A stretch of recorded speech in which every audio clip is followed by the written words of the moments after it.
हर Karbala का शहीद 3 दिन का प्यासा है, मगर कोई शहीद करबला से जन्नत प्यासा नहीं गया।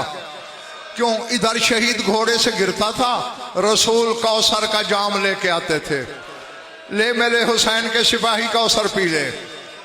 सब ने पिया, हत्ता के ये जरी की कसम अली अकबर ने भी पिया। लेकिन जो ही बाजू कटा के अब्बास घोड़े से उतरा, रसूल जाम लेके आगे बढ़े, तड़प के कहता है तुझे बेटी के जख्मी पहलू का वास्ता,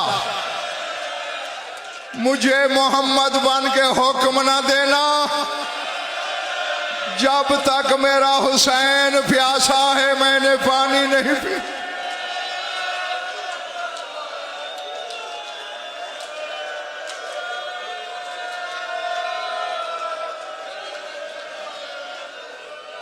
अल्लाह अकबर, अल्लाह अकबर। और चीखे मार कर रोने वालों, मैंने यहां तक पढ़ा है, प्यासी रूह परवाज कर गई अब्बास की, पता नहीं कितने घंटे।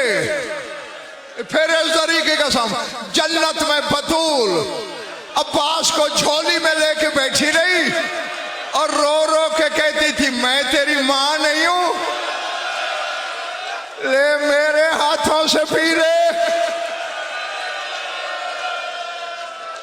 बतूल के कदम चूम के कहता है मुझे हुक्म ना देना, मेरा हुसैन प्यासा है, जब तक अकबर का बाबा न पिए मैंने पानी नहीं पीना। मातम